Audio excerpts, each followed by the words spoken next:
selamanya, nyanyikan selamanya. Ya, mari kita bersama berdoa. Bapa yang di surga, kami bersyukur Tuhan di tengah segala kesibukan kami. Malam ini Engkau memberikan kesempatan kepada kami untuk kembali mengikuti pemahaman Alkitab. Tolong siapkan kami ya Tuhan untuk menerima rahmat firman-Mu melalui pemahaman Alkitab malam ini. Kami serahkan seluruh acara ini ke dalam tangan Tuhan Yesus Kristus. Amin. Bapak Ibu yang di rumah juga yang di studio, saya tadi bawa lampu. Lampu ini kelihatan nggak yang di? Nah, ini ada lampu kecil di sini ya. Ada lampu kecil di sini. Nah, ini lampu. Lampu ini tentunya kalau di rumah kita nyalain itu ada listriknya. Nah, sekarang saya colokin listriknya ya. Jangan dicoba di rumah ya. Kalau saya sambungin kabelnya, nyala, kelihatan ya, nyalanya meskipun kecil ya.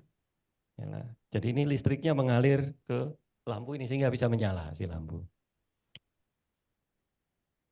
Bagaimana kalau kabelnya ini saya putus? Sekarang nggak nyala ya. Terus nanti saya masukkan ke air. Menurut Bapak Ibu nyala nggak lampunya? Saya masukkan ke air. Sebentar.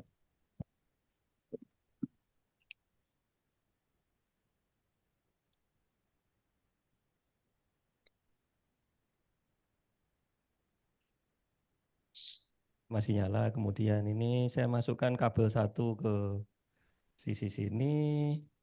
Kabel satunya lagi ke sisi sini. Ya sinilah. Wah, nggak nyala loh. Beneran Kak Ana lihat ya. Masuk ke air ya. Selop ya. Nggak nyala. Aneh ya. Padahal kalau kita lihat film kan kita lagi mandi apalagi apa takut tuh ke strum ya. Ini nyatanya enggak loh. Saya cabut lagi ulang. Colok ke sini. Nyala kan? Kasih air. Nggak nyala ya. Nah sebentar. Bagaimana kalau airnya ini saya tambah garam? Ini garam biasa saja nih. Tadi ngambil dari rumah ya. Saya tambah garam. Saya aduk nih. Coba sendok. Saya aduk ya. Kantong aja.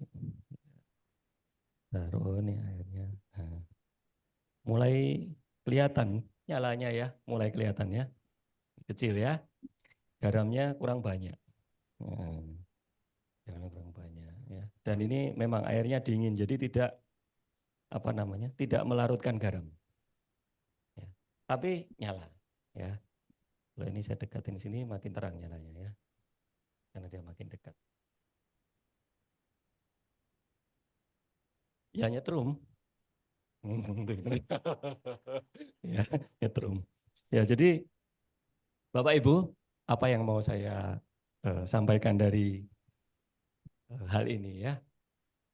Jadi kalau Tuhan Yesus kasih perintah sama kita, banyak banget perintahnya. Salah satunya jadilah garam dunia ya. Garam itu tugasnya jadi ya memberi rasa ya. Garam memberi rasa, masakan jadi enak dan seterusnya ya. Saat itu memang belum ketemu yang namanya katalis seperti ini. Karena Tuhan Yesus nggak tahu nih, buat zaman itu belum ada listrik ya. Nah, tentang listrik ini. Makanya fungsi garam salah satunya adalah menjadi katalis. Katalis itu apa arti? Arti umumnya, katalis itu artinya adalah suatu zat yang memberikan apa namanya, daya guna lebih, memberikan dorongan, mempercepat. Ya. Dalam hal ini, secara sainsnya ini pelajaran IPA SMP kelas 10 deh kalau nggak salah ya, SMP ini ya, kelas 3.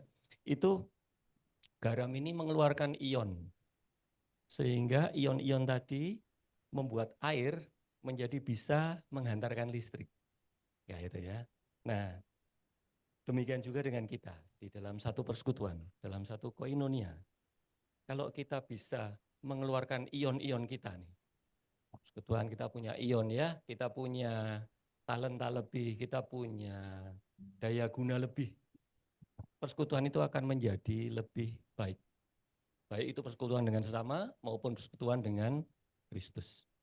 Ya, ya itu saja. Nanti kalau mau diskusi lebih lanjut tentang listrik boleh sama saya setelah ini ya. Ini saya matiin. Strum. Enggak, bercanda ya. Jangan dicoba di rumah. Ya, ya, karena air jadi sedikit berbuih karena memang dia ada ion yang berlompat-lompatan di dalam situ ya. Nanti kita jabri ya. Lebih jelasnya lagi. Oke, sebelum kita memahami firman Tuhan tentang koinonia, tentang persekutuan yang nanti disampaikan oleh Kak Ana, kita pujikan satu lagu lagi dari PKJ sebelumnya. Ya, ini udah langsung nyala bisa. Ya, bukan. Yang nomor 2 emang hitam. Ya, 138. Setiamu Tuhanku tiada bertara.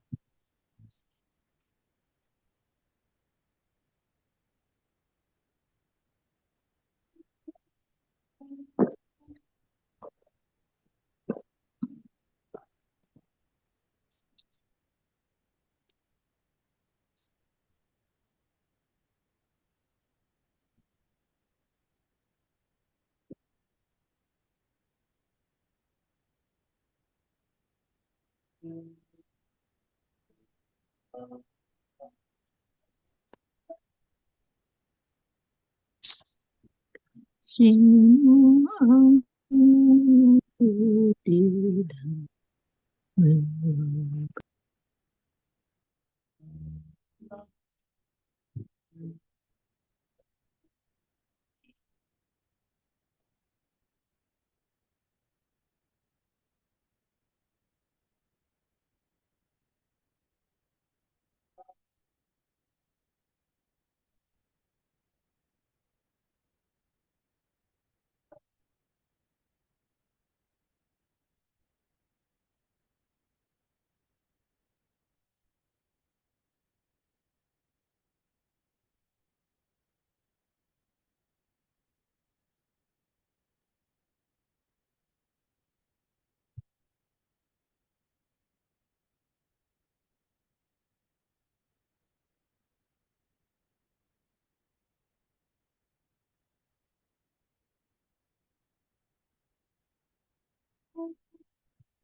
Mari kita kembali bersatu di dalam doa, kita berdoa. Ya Allah, Engkau adalah Allah yang setia, Engkau yang menemani setiap langkah kehidupan kami, dan karena itu Tuhan, saat ini kami menyadari bahwa kami membutuhkan Engkau di dalam kehidupan kami, bahwa Engkau adalah Sang Sumber kehidupan yang menerangi hidup kami. Karena itu kami mau datang kepadamu Tuhan, merenungkan bagian dari firman Tuhan dan bersama-sama kami mau belajar dari firman-Mu. Kiranya firman Tuhan pada hari ini terkhusus dengan tema persekutuan menolong kami untuk dapat menghayati, kembali mengenali apa itu persekutuan dan apa manfaatnya di dalam kehidupan kami sebagai orang percaya. Karena itu ya Tuhan, kami mau serahkan PA pada malam hari ini dari awal hingga akhirnya, kiranya dengan tuntunan Tuhan segala sesuatu boleh berjalan dengan baik. Kami boleh menemukan pesan firman Tuhan dan bukan hanya menemukannya, namun kami juga mau bersama-sama menghidupinya di dalam kehidupan kami. Hanya di dalam nama Tuhan Yesus Kristus kami berdoa dan memohon. Amin. Bentar, saya harus ganti slide-nya dulu.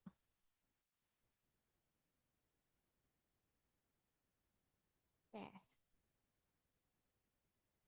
Buat di, oke sudah.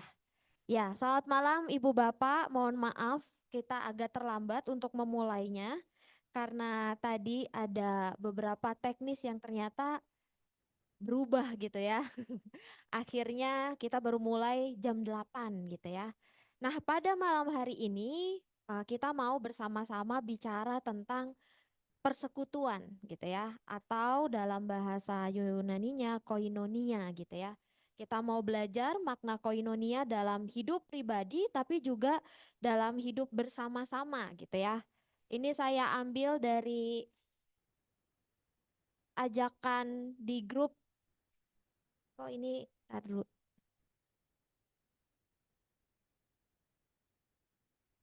Oke.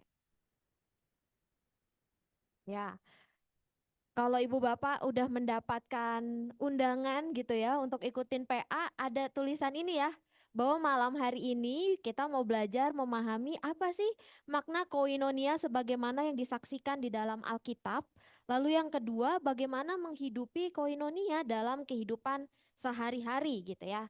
Nah, bicara tentang kita mau belajar apa makna persekutuan gitu ya, baik yang disaksikan dalam Alkitab maupun dalam kehidupan kita hari lepas hari, ada satu buah buku tua gitu ya.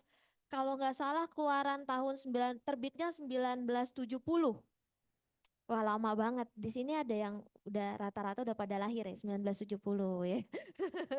Iya, jadi eh ada penulis yang bernama Michael Griffiths, kalau saya tidak salah sebut gitu ya. Dia menuliskan pocket book gitu ya. Buku saku yang judulnya Cinderella with Amnesia gitu ya. Cinderella yang lupa gitu ya. Tapi ini bukan bicara tentang Cinderella sebetulnya, tapi bicara tentang gereja gitu ya.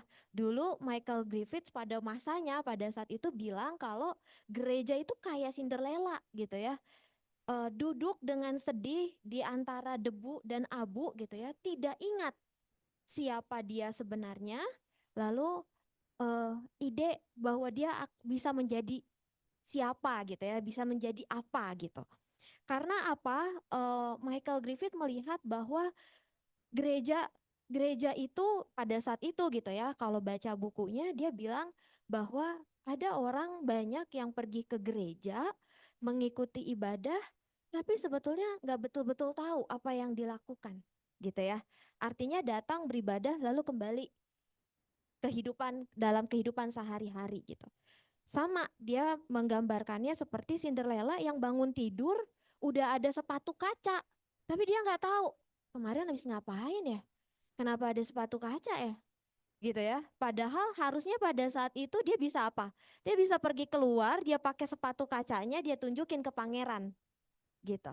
Jadi lupa, lupa kemarin ngapain, kenapa bisa dapat sepatu kaca, terus bisa jadi apa dia dengan sepatu kaca itu. Dan Michael Griffiths merefleksikan bahwa gereja tuh bisa kayak gitu ternyata gitu ya. Dan karena itu buku ini merumuskan pertanyaan-pertanyaan yang akhirnya buat saya penting juga gitu ya buat kita ketahui. Apa sih pertanyaannya gitu ya? Pertanyaannya adalah apakah sebagai gereja gitu ya kita tahu siapa kita? siapa identitas kita, siapa diri kita. Apakah kita kenal siapa kita gitu ya? Atau ya dari dua yang sudah, pertanyaan yang ketiga adalah lalu apakah sebagai gereja kita mengalami dan bertumbuh sebagai umat Allah gitu ya? Atau kayak Cinderella tadi tuh, bangun tidur dengan sepatu kaca tapi nggak tahu ini sepatu kaca kenapa ada di sini, ini bisa buat apa ya gitu ya, merenungi eh, sepatu kaca yang ada gitu. Nah ini pertanyaan yang menjadi awal mula kita masuk ke dalam diskusi siapa itu gereja gitu ya. Siapa kita, kenalkah kita dengan diri kita gitu ya. Lalu sebagai gereja apakah kita mengalami dan bertumbuh sebagai umat Allah. Nah ada yang tahu ya lagu ini terkenal banget nih. KJ 257, aku gereja, kau pun gereja. Udah jelas banget, ini paling sering kita nyanyiin. Kalau gereja itu bukan gedungnya, bukan pula menaranya, gitu ya. Gereja itu perlu, gedungnya itu perlu, tapi lebih bukan yang utama, gitu ya. Yang utama siapa? Orangnya, gitu. Gereja itu bukan pula menaranya. Menaranya mungkin perlu, tapi bukan yang utama. Tetap orangnya yang utama dan yang penting gitu ya. Karena dibilang bukalah pintunya, lihat di dalamnya, gereja itu adalah orangnya. Dan kita betul-betul menghayati dan menghidupi lagu ini pada saat pandemi gitu ya. Gereja hanyalah gedungnya gitu ya, sepi, buka pintunya coba nggak ada orangnya kecuali mungkin Bayani, para tim yang tetap jaga gitu ya. Tapi orang-orangnya di rumah masing-masing gitu ya. Bahkan hari Minggu beribadah pun di rumah gitu ya. Kita tahu bahwa gereja itu adalah orangnya. Nah karena itu bicara tentang gereja tadi, pertanyaan siapa kita, kenalkah kita dengan diri kita, lalu apakah kita bertumbuh sebagai gereja, sebagai umat Allah. Dan kita tahu bahwa gereja itu yang penting dan utama adalah orangnya, maka saya mau ajak ibu bapak untuk melihat dari tar dulu. Nah, Kisah Para Rasul 2 ayat 42 sampai 47 atau boleh deh dari ayat 41 gitu ya. Karena kan ini nggak ada ayatnya, jadi kita mau buka sama-sama belajar gitu ya, melihat persekutuan dari gereja mula-mula ya. Dari Kisah Para Rasul 2 ayat 41 sampai ayatnya yang ke-47. Saya akan bacakan buat kita semua. Cara hidup jemaat yang pertama. Orang-orang yang menerima perkataannya itu dibaptis dan pada hari itu jumlah mereka bertambah kira-kira 3.000 jiwa. Mereka bertekun dalam pengajaran rasul-rasul, dalam persekutuan, dalam memecahkan roti dan berdoa. Ketakjuban melanda semua orang sebab rasul-rasul itu mengadakan banyak mujizat dan tanda. Semua orang yang percaya tetap bersatu dan semua milik mereka adalah milik bersama. Dan selalu ada dari mereka yang menjual harta miliknya lalu membagi-bagikannya kepada semua orang sesuai dengan keperluan masing-masing. Dengan bertekun dan sehati mereka berkumpul tiap-tiap hari dalam bait Allah.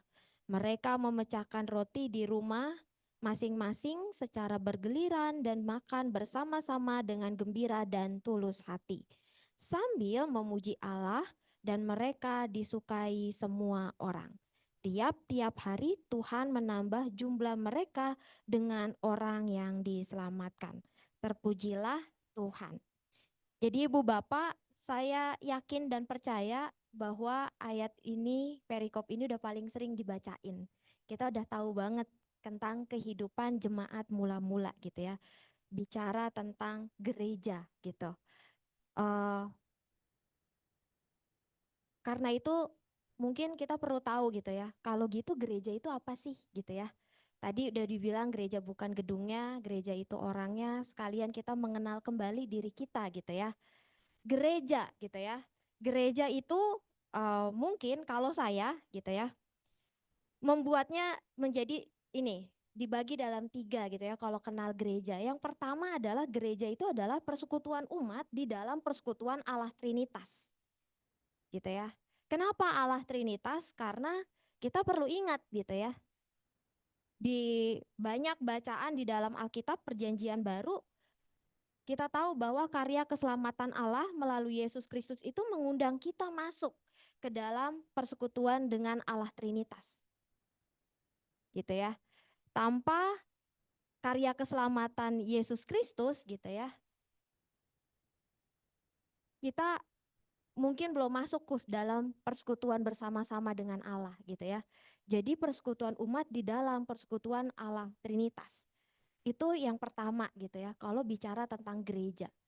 Lalu yang kedua adalah gereja itu bicara tentang tubuh Kristus, di mana kesatuan umat setiap orang yang percaya gitu ya, itu sebagai tubuh Kristus dengan Kristus sebagai sang kepala gereja gitu.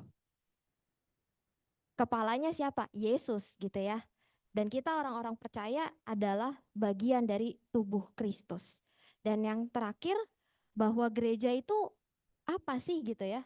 Gereja itu berasal dan punya tujuan ya hanya kepada Kristus gitu ya. Di mana orang-orang yang percaya, orang-orang yang bersekutu di dalam persekutuan dengan Allah Trinitas, yang menjadi bagian dari tubuh Kristus, kemudian merespon panggilan Allah. Menjadi apa? Menjadi saksi-saksi Tuhan dan karyanya di tengah dunia. Jadi ada sebuah undangan perutusan bahwa kita diutus ke tengah dunia untuk menyaksikan apa yang dilakukan oleh Tuhan Yesus Kristus. Begitu ya, kalau ngomongin gereja. Kita next. Nah, karena itu tadi udah kita kenal gereja, gereja itu ternyata punya tugas. Nah, Ibu Bapak kalau dulu ikut katekisasi, semoga di katekisasi biasanya ada ini nih. Materi ini, ingat gak ya? Ingat ya, bahwa gereja itu kemudian karena dia diutus ke tengah dunia, ada tritugas, tridharma gereja. Apa aja?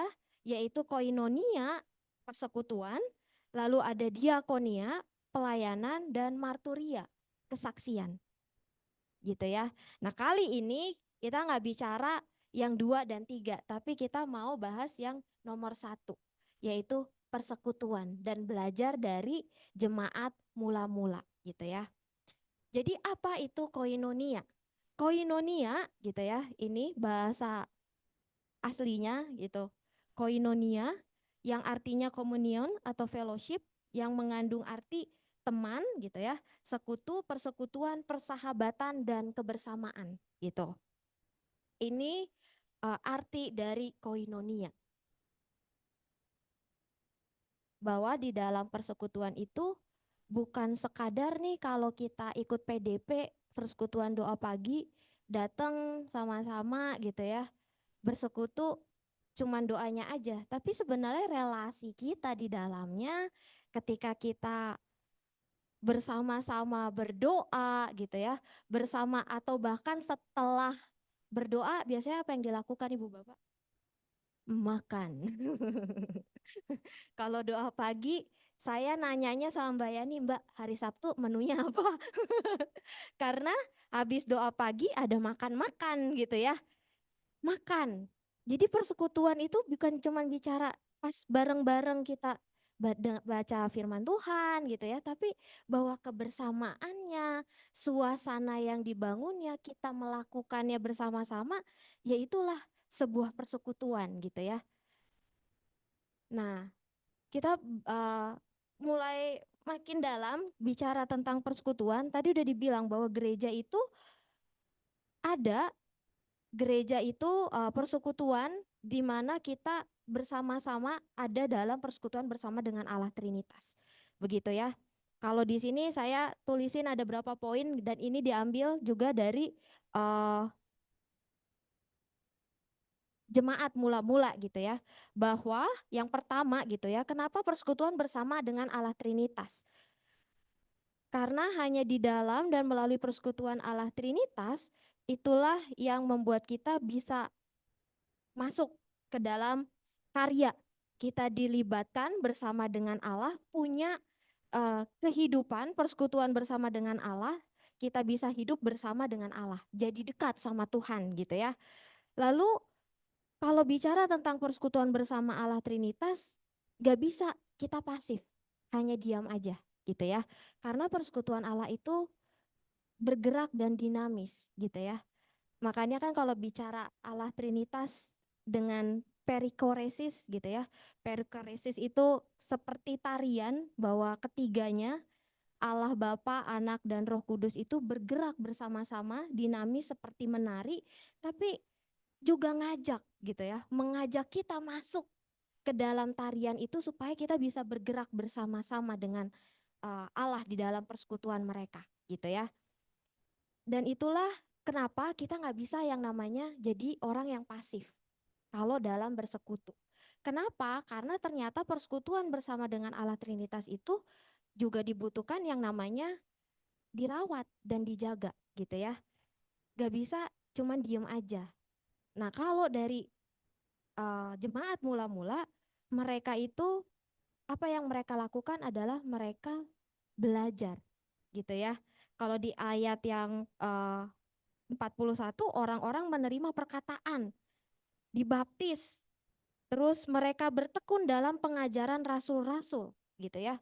Jadi apa yang diajarkan mereka hidup dalam pengajaran gitu ya. Walaupun PA pada malam hari ini masih bisa dihitung 1, 2, 3, 4 gitu ya.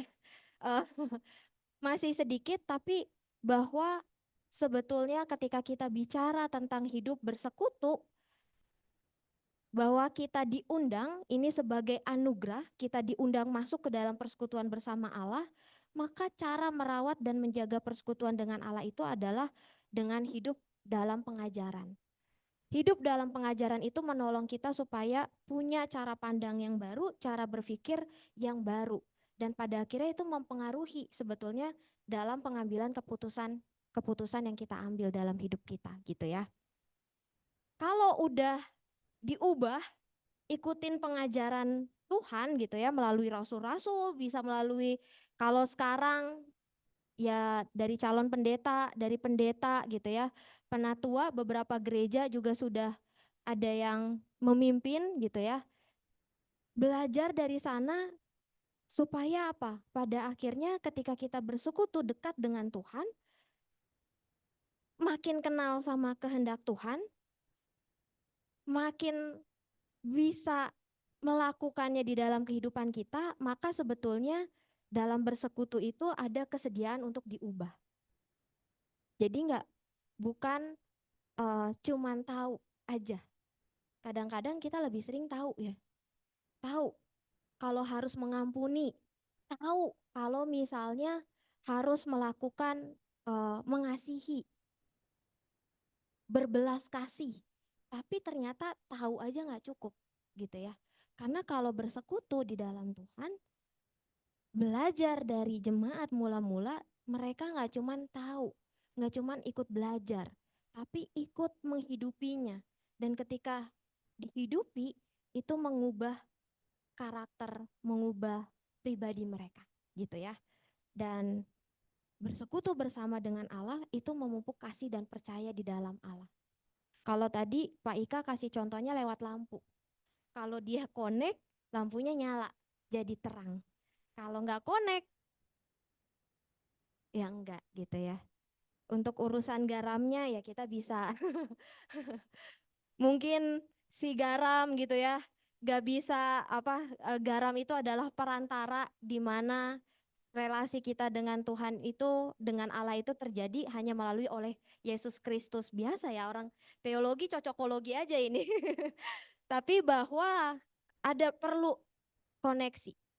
Bicara tentang persekutuan, yang pertama harus diingat adalah persekutuan itu pertama-tama adalah anugerah dari Tuhan yang diberikan melalui karya keselamatan Yesus Kristus sehingga kita masuk ke dalam persekutuan dengan Allah Trinitas. Tanpa itu ya gak bisa gitu ya. Kita harus pahami itu dulu. Itu anugerah. Kita bisa hidup di dalam persekutuan bersama dengan Allah. Sehingga kita bisa makin kenal, dekat dengan Tuhan.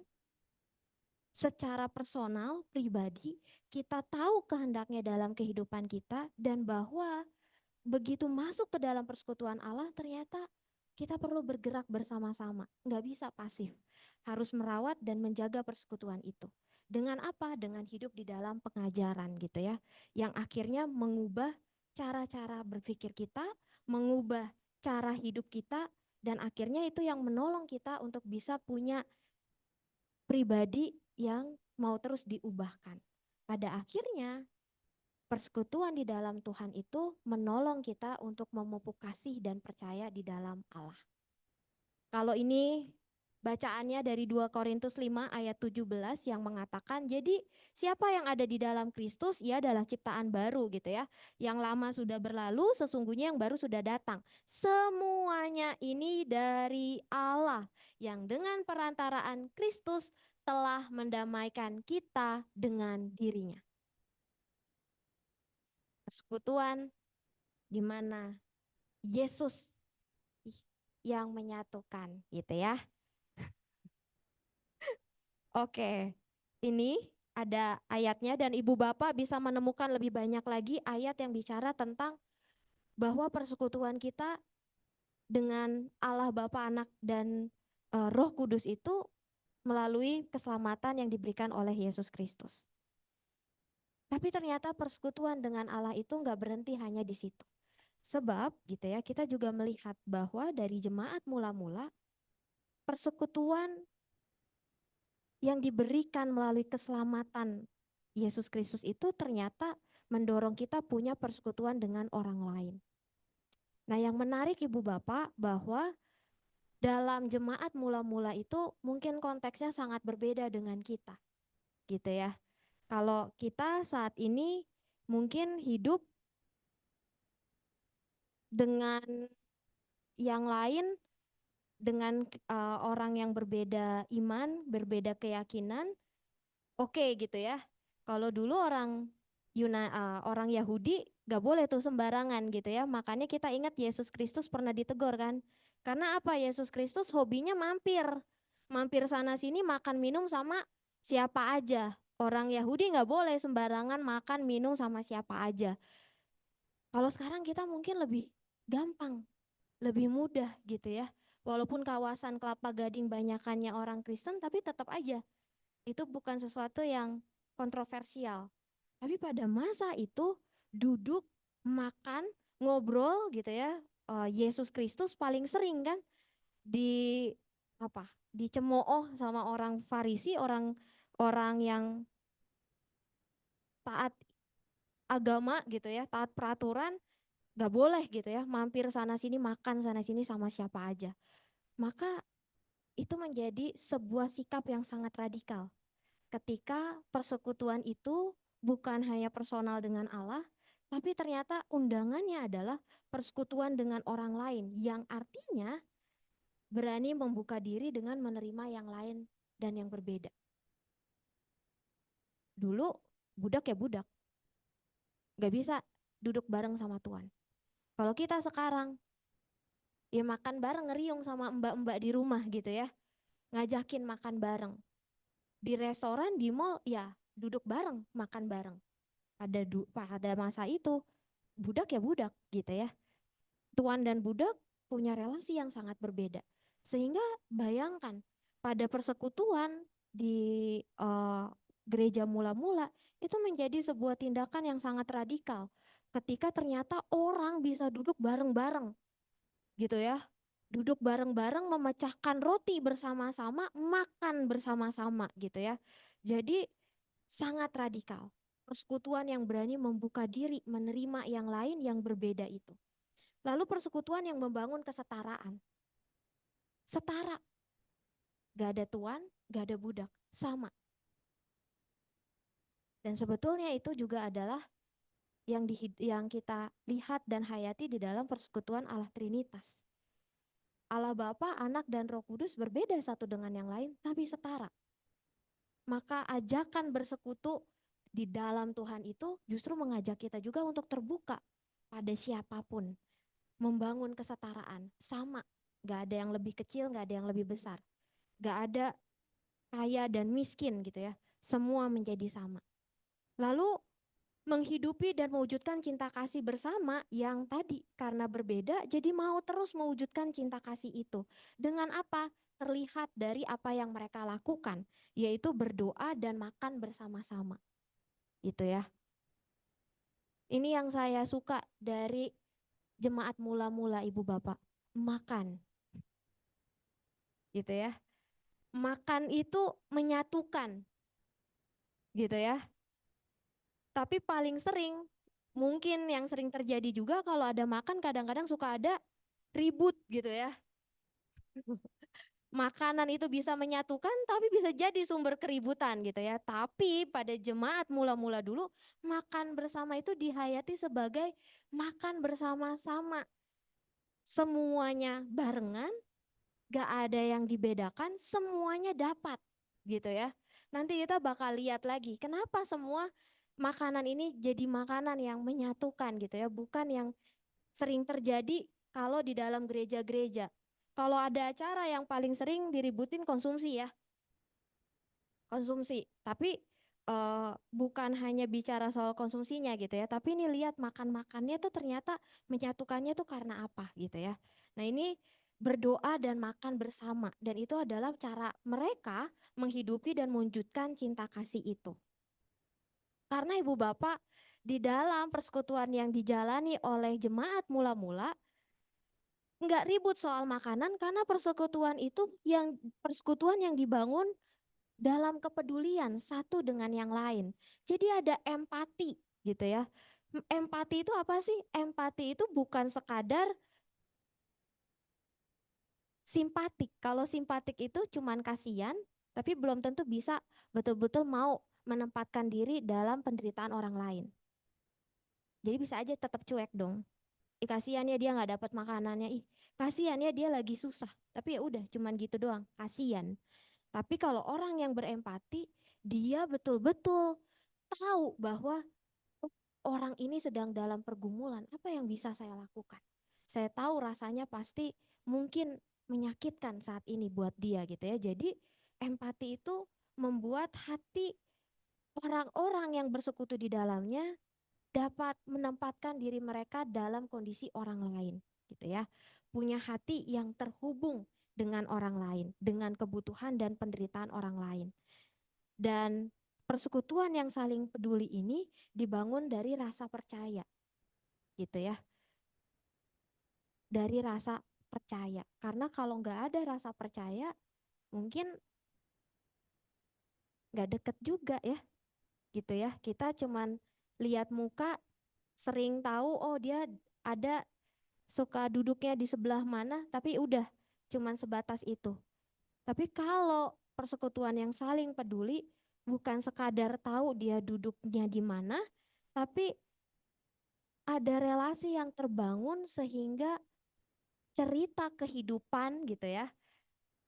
Kehidupan orang itu, pengenalan itu bisa semakin dalam. Dan karena itu, dan kepedulian itu yang tadi setara bersama. Artinya apa Ibu Bapak? Kalau kita bantu orang, hati-hati juga kan. Kadang kita kalau bantu orang, tangan yang di atas itu kan sepertinya lebih dibandingkan yang menerima. Kadang-kadang kalau kita bantu orang, orang yang kita bantu jadi objek. Jadi objek aja gitu ya.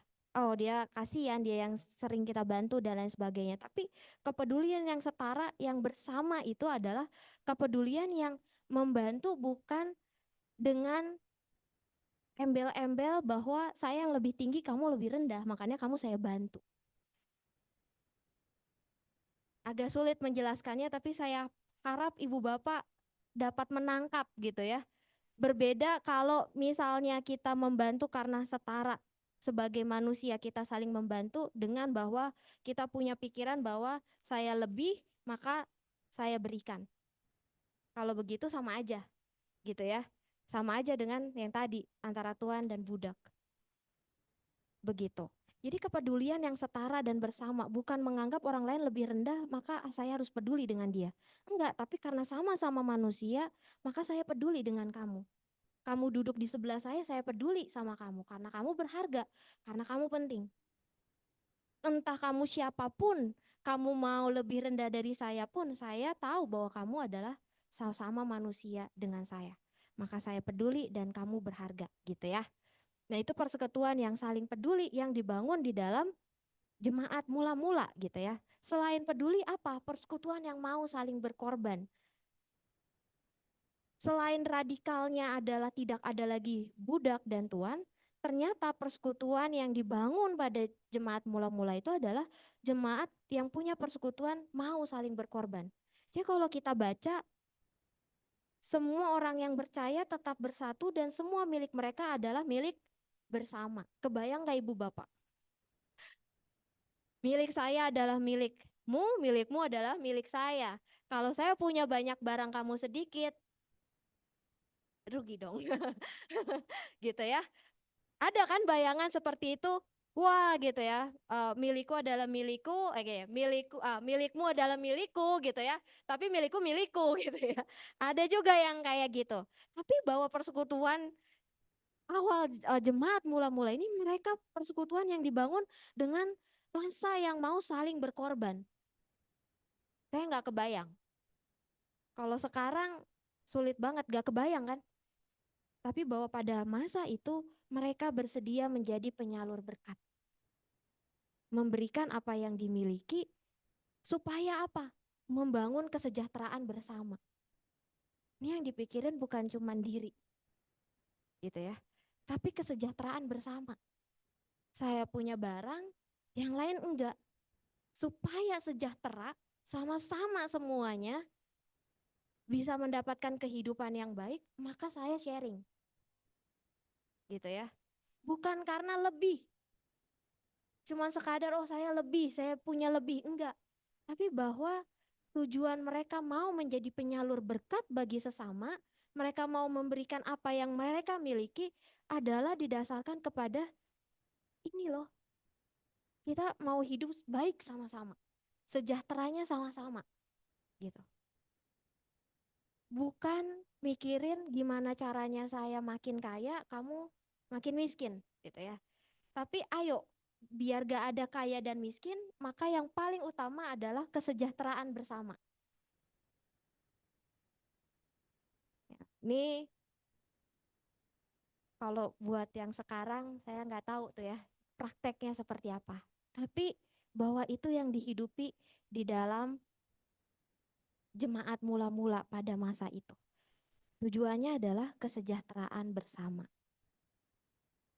Dan yang menarik juga bahwa mereka melakukan itu dalam tindakan yang konsisten, enggak anggot-anggotan, tapi tekun. Mereka bertekun, artinya mereka lakukan itu terus-terusan gitu ya, berkelanjutan, memelihara cara hidup baru bersama-sama, berkomitmen bersama-sama untuk melakukannya dengan setia dan memelihara ketulusan. Karena kalau misalnya ada satu yang udah mulai melenceng, kebayang gitu ya. Kita tahu kelanjutan cerita ini ada siapa? Ananias gitu ya. Maka persekutuan itu bukan persekutuan relasi yang manipulatif gitu ya. Bukan karena supaya dapat maka melakukan segala sesuatu. Jadi bayangkan kehidupan yang mereka jalani ini, mereka bertekun bersama-sama. Artinya mereka jaga bareng-bareng. Bukan yang satu rajin, yang satu enggak gitu ya. Tapi bersama-sama melakukannya dengan berkomitmen memelihara ketulusan yang ada di dalam hati mereka. Walaupun nanti kita tahu gitu ya, pada akhirnya ternyata ada juga yang akhirnya motivasinya berbeda dan keliru. Tapi bahwa pada awal mulanya persekutuan ini dibangun dengan ketekunan, dengan kesetiaan, dengan komitmen yang kuat untuk melakukan persekutuan itu terus-menerus. Kalau begitu Ibu Bapak dari jemaat mula-mula kita belajar gitu ya. Kita belajar bahwa yang namanya persekutuan, koinonia gitu ya, sangat erat relasinya dengan orang lain. Karena undangan itu, undangan di dalam persekutuan dengan Allah itu selalu terbuka untuk orang lain gitu ya. mengundang orang lain untuk terlibat bersama-sama di dalamnya. Dan itu bukan cuma bicara relasi antara saya dan Tuhan, tapi relasi saya dengan orang lain yang ada di sekitar saya, gitu ya.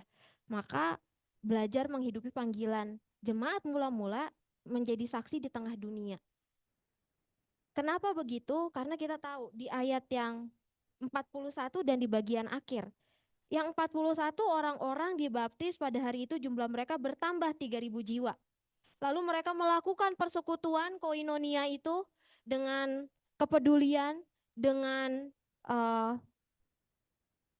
ya, dengan tadi gitu ya, dengan kepedulian, dengan empati, dengan segala sesuatu, dengan hidup di dalam pengajaran, memelihara, menjaga, berkorban gitu ya. Hidup bersama-sama, berkomitmen, jumlah mereka semakin bertambah dan semakin disukai oleh semua orang. Disukai orang, jumlah mereka semakin bertambah. Dan mungkin hasilnya juga adalah kita saat ini gitu ya. Dengan kesaksian persekutuan jemaat mula-mula, para murid yang memberitakan tentang kasih dan rahmat Allah itu kemudian sampai saat ini kita rasakan gitu ya. Menjadi saksi di tengah dunia. Dan karena itu perubahan dimulai dari mana? Kalau kayak gitu.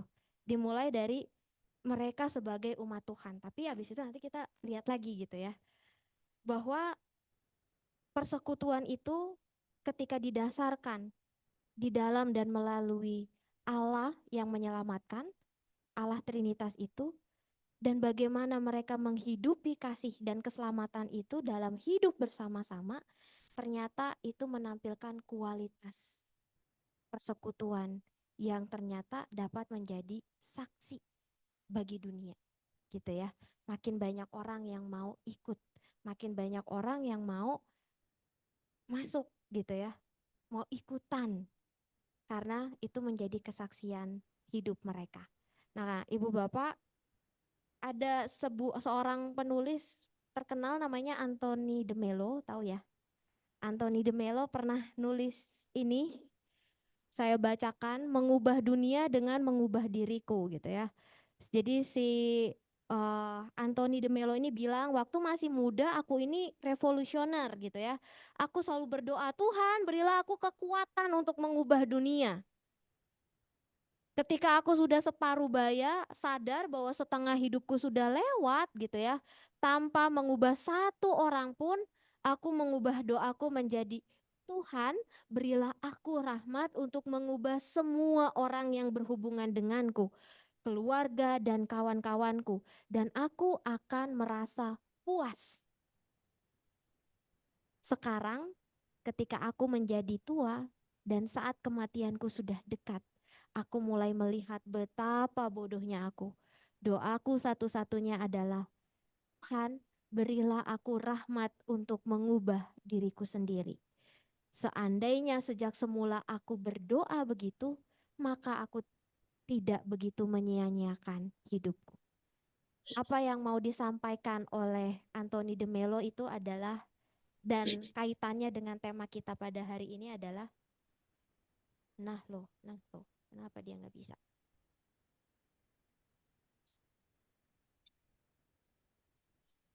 Loh, sudah habis, padahal harusnya ada. Jadi ada satu yang saya tuliskan.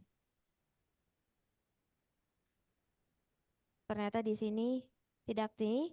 Jadi saya buat, mulailah perubahan dari diri sendiri sebab pribadi kita selalu punya peran dalam hidup orang lain. Ya.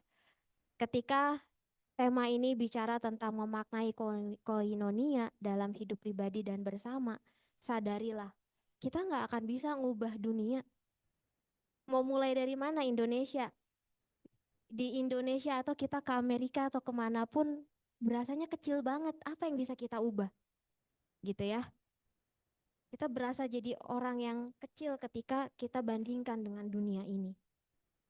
Lalu kita hanya butuh menyadari bahwa ketika Tuhan menyelamatkan kita, memasukkan kita dalam persekutuan bersama dengan Allah Trinitas, ketika kita punya relasi yang dekat dengan Tuhan, maka persekutuan dengan sesama kita akan membuat kita semakin sadar bahwa pribadi kita ini selalu punya hubungannya dengan orang lain. Maka kalau mau ubah orang lain, ubah dulu diri kita, gitu ya. Kita nggak mungkin mengubah kehidupan, mengubah keluarga kita kalau nggak dimulai dari diri kita sendiri. Dan itu dampaknya besar. Kenapa? Orang-orang yang ada di jemaat mula-mula, mereka adalah pribadi demi pribadi yang mau bersama-sama mengubah diri mereka, menerima Kristus, hidup di dalam persekutuan, dan ternyata itu mengubah kualitas hidup mereka. Dan itu bukan hanya berdampak di dalam lingkungan mereka, tapi itu berdampak menjadi saksi bagi banyak orang. Dan karena itu jumlahnya semakin bertambah, gitu ya. Dan karena itu ibu bapak yang jumlahnya nggak seberapa saat ini gitu ya. Persekutuan yang kita bangun ketika kita mendalami firman Tuhan juga harus dibarengi mungkin ya kita sama-sama gitu ya punya komitmen bagaimana apa yang kita ketahui, yang kita kenali ini kemudian kita hidupi. Dimulai dari diri kita sendiri. 1, 2, 3 orang ternyata bisa menjadi kekuatan untuk membawa orang lebih banyak lagi ke PA gitu ya. Mungkin gitu ya, ke PA atau bahwa dengan kekuatan perubahan yang kita jalani sehari demi sehari itu bisa menjadi kekuatan bagi saksi di tengah dunia gitu ya, menjadi saksi di tengah dunia. Nah, karena itu pada malam hari ini kan biasanya ada tanya jawab ya. Tapi mungkin boleh juga kalau pembicaranya yang mimpin yang yang nanya gitu ya. Saya pikir-pikir setelah mempersiapkan materi pada hari ini, saya berpikir apa ya tantangan gereja saat ini ketika membangun persekutuan yang berkualitas. Persekutuan yang mengajak kita sebenarnya untuk bergerak secara dinamis di tengah dunia yang semakin kompleks gitu ya. Kalau dulu ini ya, dalam jemaat mula-mula berkumpul bersama-sama, saling peduli dan percaya, mereka bisa membantu, uh, itu bisa terjadi. Tapi saat ini di gereja kita gitu ya, melihat bagaimana kita ketika pulang beribadah gitu ya, pulang beribadah hari Minggu gitu ya, kan yang terjadi apa? Bubar. Oh iya bener Pak. Kalau kata Pak Herman, bubar gitu ya. Langsung bakmi mana gitu ya. Kita ke bakmi mana nih? Kita kemana gitu. Dan mungkin itu menjadi pertanyaan yang penting yang bisa kita renungkan dan refleksikan bersama-sama gitu ya. Persekutuan seperti apa yang kita bangun saat ini gitu ya. Sebagai gereja masa kini. Yang tadi di dalam persekutuannya ternyata kita bisa menyaksikan kasih dan rahmat Tuhan itu gitu ya. Bagaimana membangun kepedulian?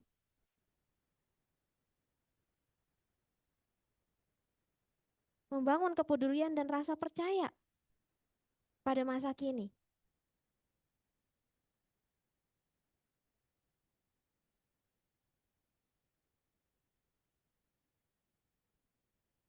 Iya. Bu Natali boleh pakai mic, Bu.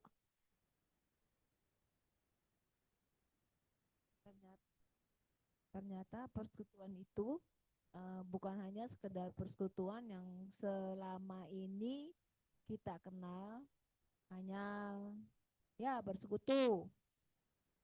Misalnya ya kalau kita kan KD, persekutuan wanita dewasa, ya kan dewasa. Jadi itu.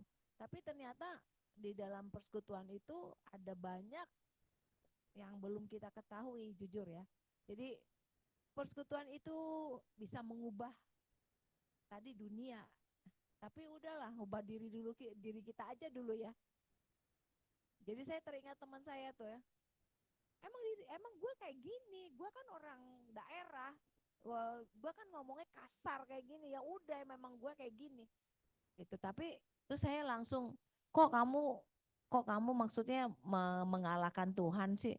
Orang maksudnya Tuhan bisa mengubah kamu, jangan bilang kamu nggak bisa gitu.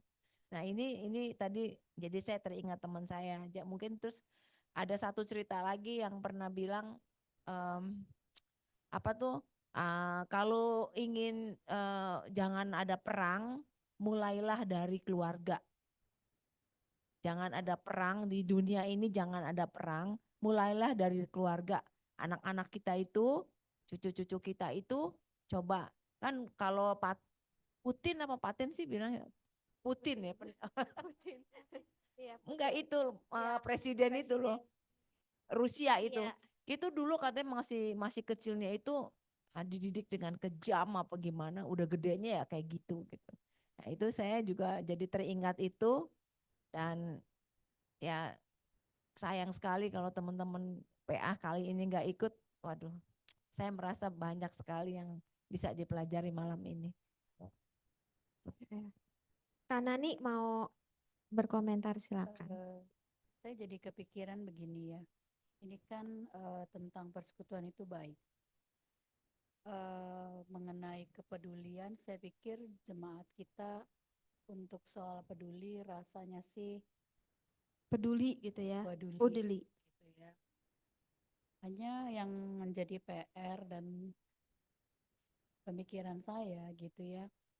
Bagaimana kita menularkan kepada semakin banyak gitu, karena kita paling lihat yang paling kecil ya, skop wilayah gitu.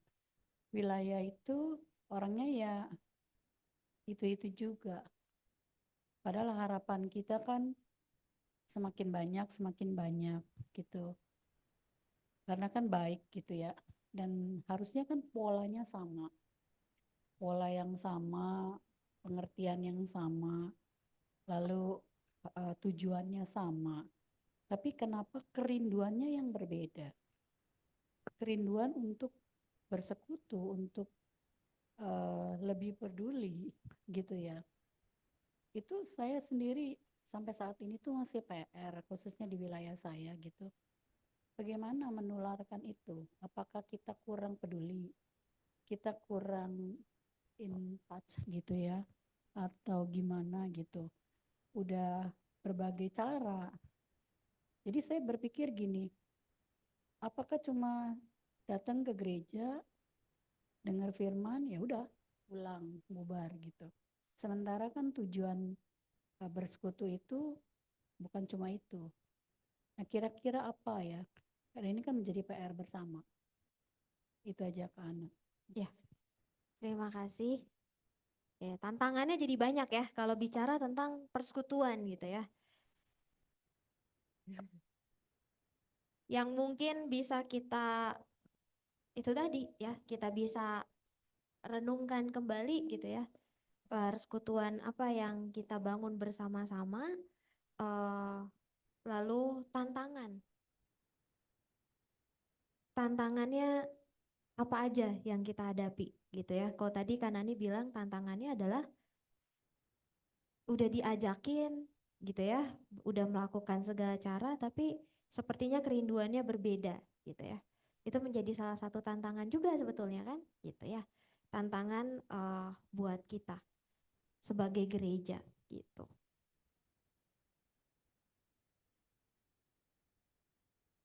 Boleh Pak Herman, mic-nya boleh di. Saya yang ingin nambahkan, kalau nggak salah di kegiatan ibadah berapa minggu sekali suka ada kepedulian. Cuman sayangnya kepedulian yang udah dijalanin saat ini cuman sekedar kasih kue di pintu kelar kebaktian, suka kasih kue. Mestinya itu Pak, barangkali penatua nanti mikirin lagi gimana bentuknya yang lebih baik, bukan sekedar kasih kepedulian, kasih makanan kan, biasanya itu kan. Tapi barangkali Itu bagian makan bersama Pak. iya kepeduliannya itu kan, Iya, hospitality itu. ya. Barangkali itu yang mesti ditingkatkan, barangkali dengan mengadakan semacam apa ya, pertemuan di lantai berapa, lantai 3 berupa semacam ngobrol-ngobrol mengenai keadaan saat ini, baik rumah tangga, pekerjaan maupun pendidikan dari orang-orang penatua barangkali atau mengundang siapa yang mau sharing. Oh, gitu. Ini Barangkali buat kebaktian minggu gitu ya Pak ya, yang ada hospitality termasuk di iya, dalamnya ya. Oke. sebelum itu Mm-mm. diumumin bahwa ada itu. Jadi nanti kuenya dibagiin untuk orang yang ikut di Nah, kegiatan itu. Semacam kali namanya istilah ngobrol bareng ngobrol gitu. di usulan program. Iya. Barangkali itu Iya.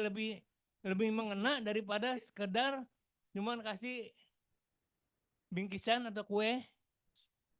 Tapi memang tujuannya Pak, mohon maaf Pak jadi Iya, saya ini, karena memang hospitality itu tujuannya adalah bercengkrama bersama. iya mestinya kan ngobrol jadinya cuma Iya, ngobrol bersama. iya. Tapi yang ngobrol nggak ngobrol, kuenya dibawa. Gitu ya.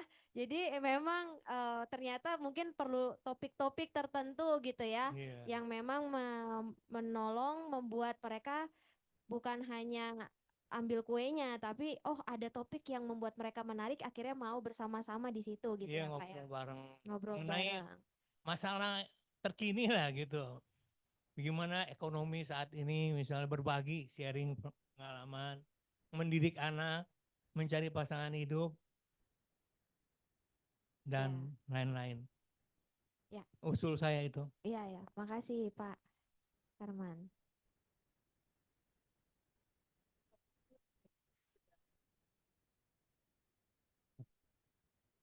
Kembali lagi seperti yang terkait dengan saya punya pertanyaan, jemaatnya Pak, kerinduannya itu orangnya yang ngumpul dia lagi, iya itu lagi. Apapun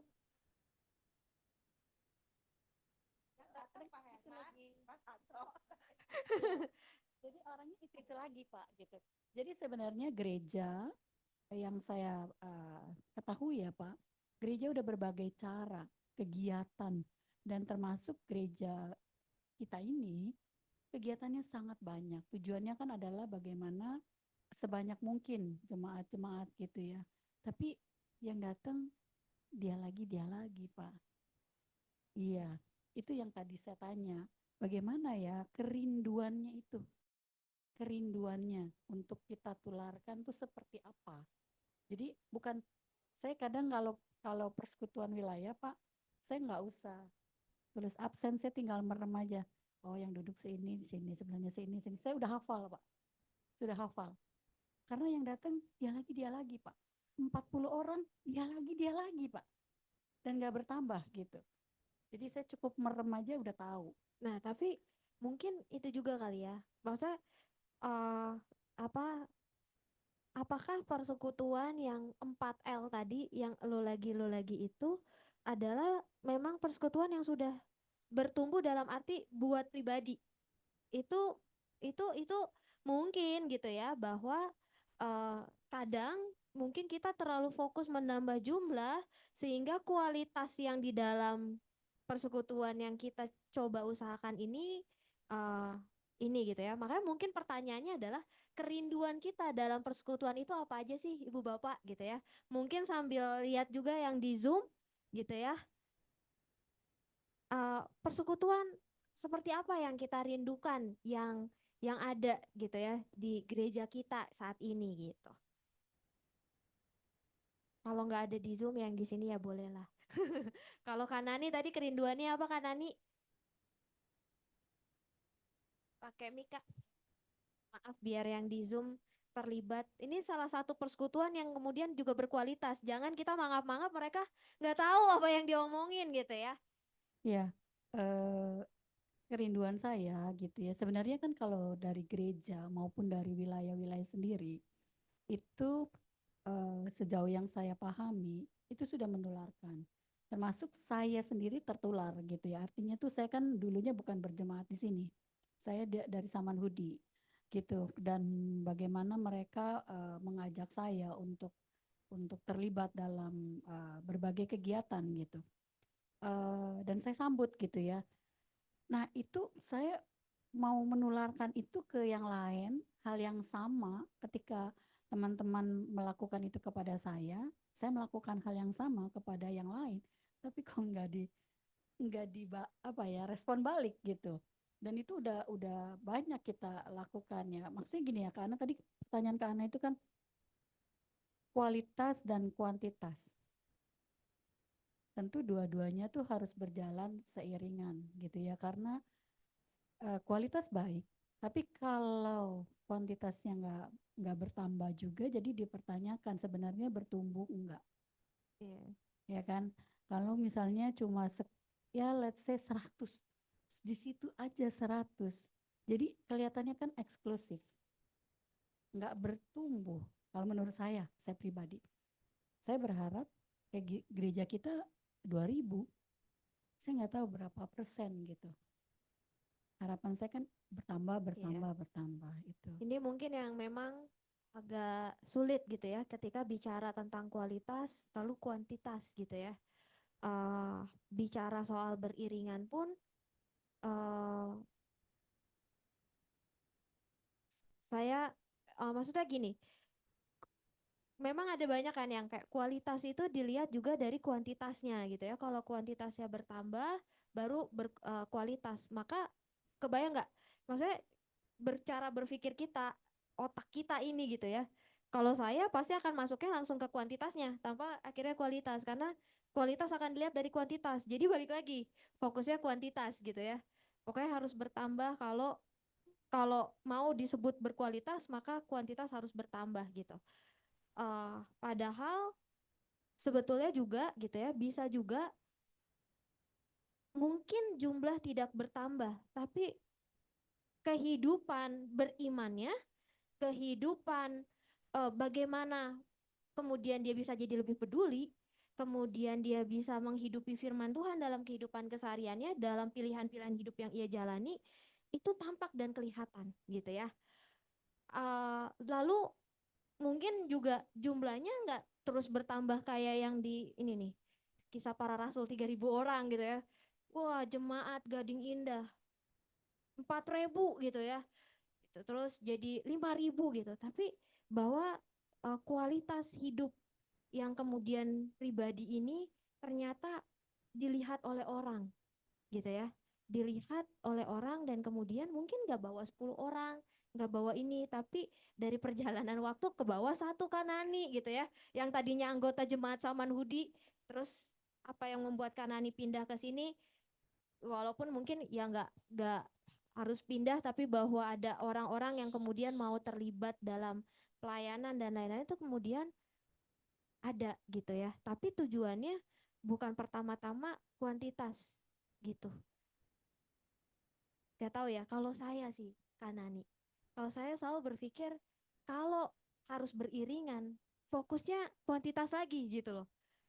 Kalau udah fokusnya kuantitas, kita mengabaikan sebetulnya hal-hal detail yang kecil tadi untuk kualitas yang semakin baik gitu.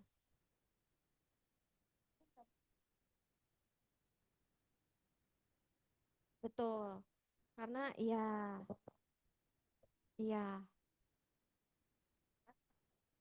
betul, betul, tapi ayatnya mengatakan demikian. Tiap-tiap hari Tuhan menambah jumlah mereka dengan orang yang diselamatkan. Jadi persekutuan yang mereka jalani bukan karena mereka ingin bertambah, yang nambahin Tuhan. Tiap-tiap hari Tuhan menambah jumlah mereka. Apakah yang mereka lakukan tetap sama? Menurut saya sama. Tulusnya. Tadi ya, memelihara ketulusan gitu. Memelihara ketulusan.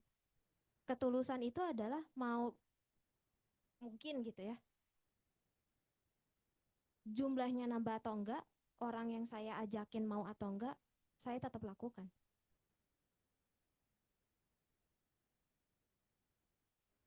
Tulus. Tanpa punya keinginan bahwa, maksudnya gini, bukan tanpa punya keinginan ya, tapi bahwa kalau kita udah mikirin hal-hal yang ini, Maksudnya kita mau ngajakin dia kan bersekutu nih, bersama dengan kita kan. Ngajakin bersekutu sampai dia mau ikut. Kalau misalnya dia belum mau, kita akan tetap ajak. Ya mungkin enggak. Kan kadang orang, kalau saya di remaja gitu ya, Kanani. Jadi kalau di remaja tekniknya beda. Di remaja makin dideketin makin kabur. Makin ditanya, hari ini ditanya, besok ditanya lagi. Wah, besokannya udah berbulan-bulan nggak akan datang. Takut dia, mendingan dia ke umum. Nggak ada yang kenal, nggak ada yang tahu mami gitu ya. Jadi harus tahu caranya. Minggu ini ditanya masih diam, 2 minggu diemin dulu. Minggu ketiga tanya lagi, kelihatan gitu ya. Sampai akhirnya mau ngobrol. Jadi itu tarik ulur gitu ya. Tarik ulur. Dia jadi apa ya? Lihat orangnya, kebutuhan yang dia inginkan. Karena saya pikir emang beda banget konteks masalah zaman dulu sama sekarang, gitu ya. Kalau zaman dulu ajak-ajakin, ayo, rasanya kebutuhan untuk bersekutu tuh kuat. Kalau sekarang lewat YouTube bisa, gak usah repot-repot.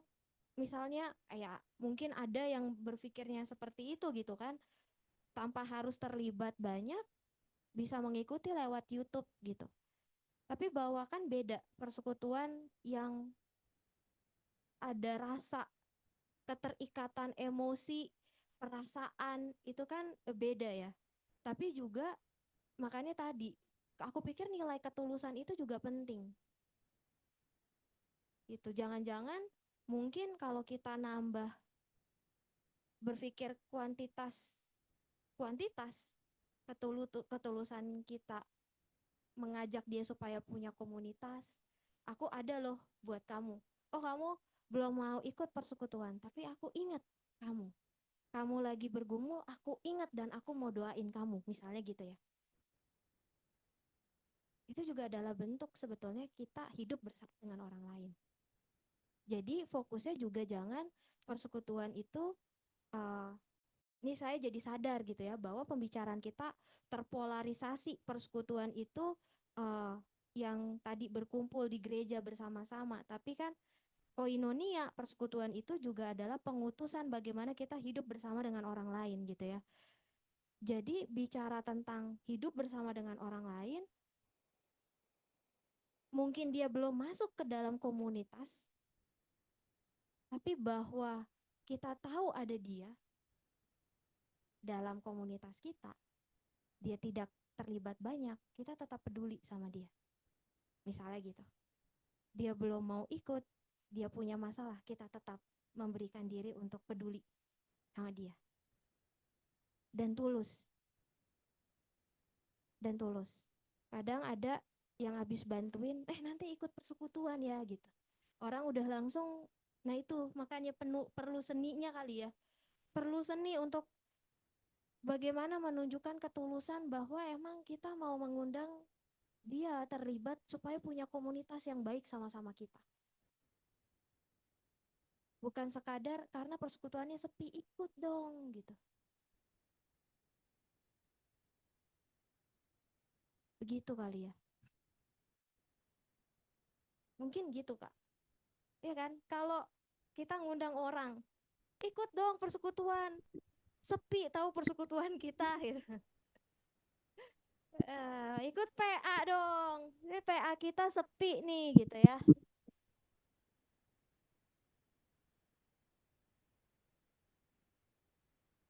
Ya, itu kepedulian itu ya, kepedulian kepada sesama yang membutuhkan sangat kuat gitu ya. Tapi bahwa memang dalam kehidupan bersama, bersekutu bersama-sama kita dalam komunitas gitu ya, komunitas bergerejanya yang ternyata ini gitu ya. Gitu sih Kak Nani. Kalau buat saya ya Kak.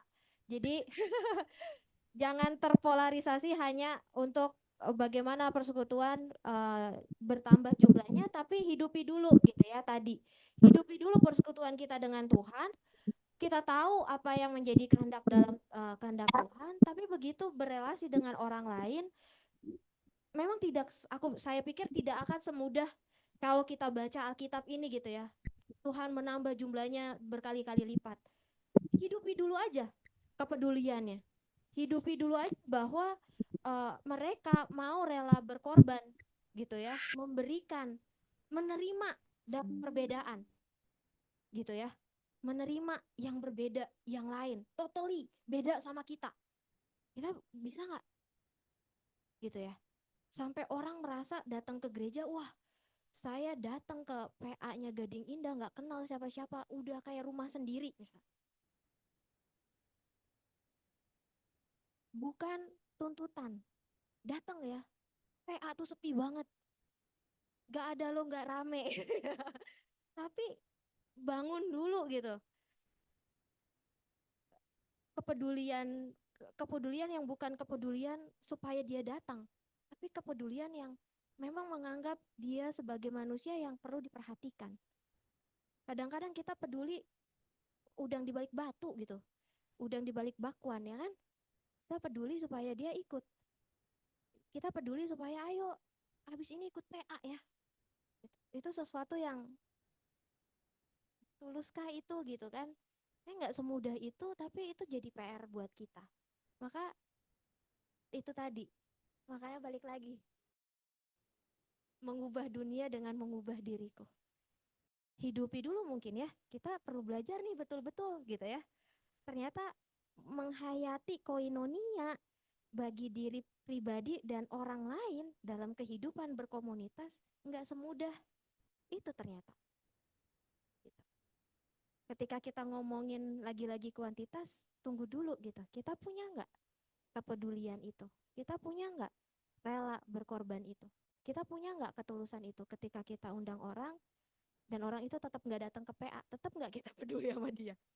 Atau dia nggak datang wilayah, tetap nggak kita peduli sama dia? Atau tetap nggak kita menganggap dia menjadi bagian dari komunitas kita? Nah itu rasanya bukan PR yang mudah buat kita, tapi itulah yang disampaikan, ya. Tapi ingat dulu yang pertama-tama bahwa persekutuan itu adalah anugerah yang diberikan Tuhan kepada kita. Bahwa kita hidup di dalam persekutuan dengan Allah Trinitas supaya kita punya tadi kualitas-kualitas yang membuat kita tahu bahwa di dalam Tuhan tidak ada perbedaan. Semua dianggap setara. Bahwa kita diutus tengah dunia hidup bersama dengan orang lain dengan membawa kualitas-kualitas kepedulian, belas kasih, tulus tadi gitu. Maka selanjutnya biar Tuhan bekerja gitu ya. Kita doakan melalui kehidupan yang kita jalani ini di dalam kita tetap dekat dengan Tuhan, bagaimana kemudian lingkungan kita mulai dari diri kita, di rumah kita, 1-2 orang yang ngelihat kita, walaupun 1-2 orang mungkin gak lihat, gak apa-apa, yang penting kualitasnya kita aja dulu gitu, sampai kita terus bergerak secara dinamis dalam komunitas di GKI Gading Indah ini gitu sih Kak, gitu ya. Mungkin kalau yang dari di Zoom ada pertanyaan? Gak ada ya? Ada, oke. Oh, oke. Terima kasih udah duluan ya, Pak Ongnya udah nggak ada kayaknya. Oke. Iya, bersekutu nanti lewat WhatsApp. Gitu. Jika tidak ada lagi pertanyaan atau tambahan, saya lihat ada Bu Novita di Zoom. Iya, ada Erwin. Erwin kecekin juga ya suaranya. Oh, ikut PA. Ikut PA yang ini ya, yang dipaksa. Semoga tetap enjoy gitu ya. Tapi kira-kira begitulah Ibu Bapak bahasan kita tentang persekutuan. Kiranya kita tetap juga bisa mengucap syukur gitu ya untuk persekutuan yang ada dan terbangun, yang sudah ada, komunitas yang Tuhan berikan di mana kita ditempatkan di GKI Gading Indah. Tapi kiranya malam hari ini melalui PA ini kita juga tahu ternyata dalam persekutuan itu ada kualitas-kualitas yang terus kita perlu hidupi dan bangun dalam diri kita, dalam persekutuan, dalam komunitas kita gitu ya. Itu yang kemudian gak usah pikirin kuantitasnya dulu, kualitasnya dulu kita hidupi. Firman Tuhannya dulu kita hidupi gitu ya. Sambil kita terus melakukan apa yang baik di tengah-tengah komunitas yang Tuhan percayakan dan tempatkan kita saat ini gitu. Doa. Yuk, mari kita mari kita bersatu di dalam doa, kita berdoa. Allah Bapa Maha Baik, terima kasih Tuhan karena pada malam hari ini kami diingatkan tentang persekutuan. Makna persekutuan dan bagaimana itu berdampak dalam kehidupan kami secara pribadi, namun juga kehidupan kami dengan orang lain. Kami bersyukur Tuhan karena Engkau telah menganugerahkan rahmat keselamatan bagi setiap kami sehingga kami Engkau layakan bersekutu bersama-sama dengan Engkau. Bersekutu membuat kami tahu dan mengenal dekat Allah kami. Allah yang menuntun kami, Allah yang menjadi teladan bagi setiap kami untuk menjadi pribadi yang berkualitas, pribadi yang membuka diri kepada sesama walaupun berbeda sama sekali dengan diri kami. Allah yang mengajarkan kami memiliki kepedulian kepada sesama kami. Allah yang mengajarkan kepada kami agar kami dapat menerima orang lain, bahkan yang mengundang kami secara aktif dan dinamis terlibat di dalam persekutuan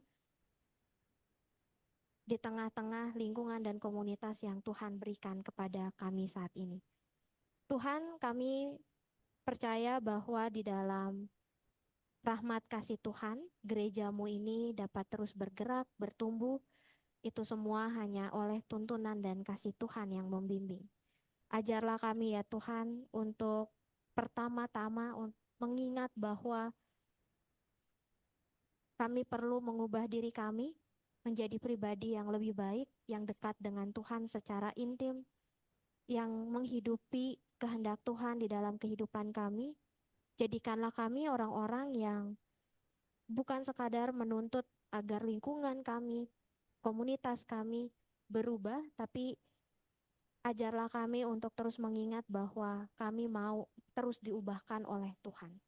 Kami berdoa kiranya Tuhan dalam komunitas yang telah Engkau berikan ini di GKI Gading Indah, Engkau berikan kami kualitas persekutuan yang membuat kami dapat terus saling peduli satu dengan yang lain, persekutuan yang saling mendoakan, persekutuan yang menerima dengan tangan terbuka, yang dapat membangun rasa percaya, sehingga orang dapat bercerita dengan kami, orang dapat menjadi dirinya sendiri,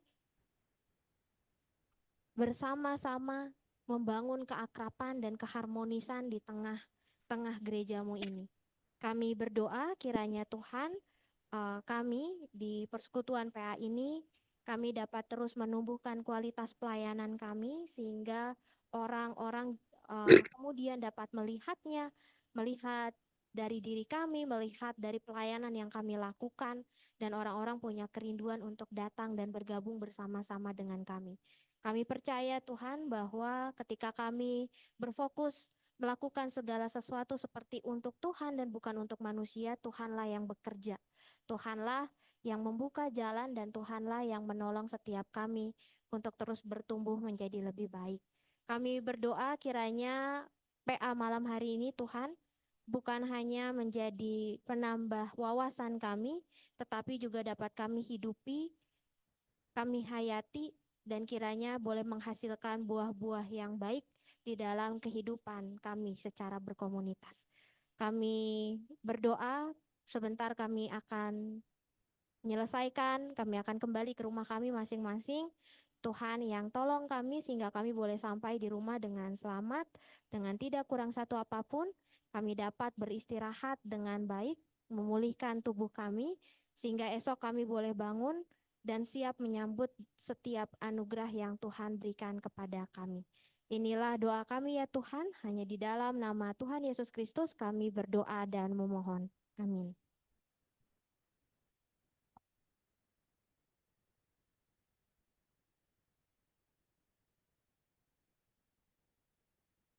Oke, ada pengumuman untuk PA selanjutnya. Silakan Bu Natali.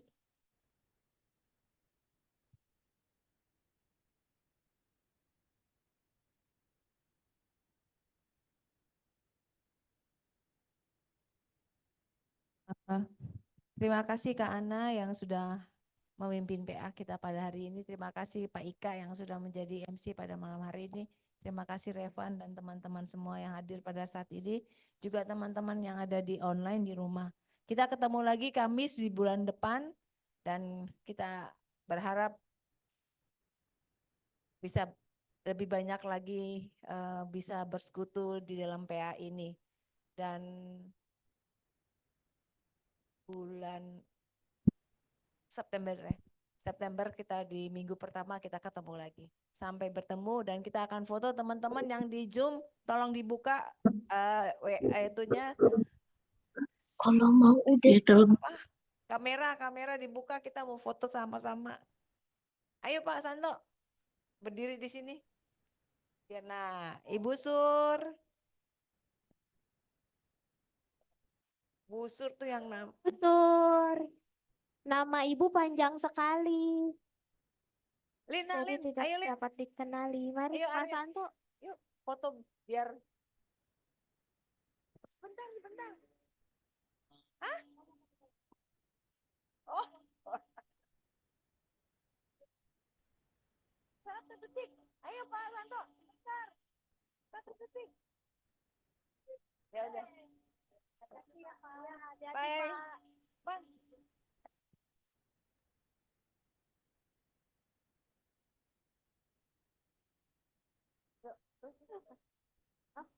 Oh iya, Mepetan.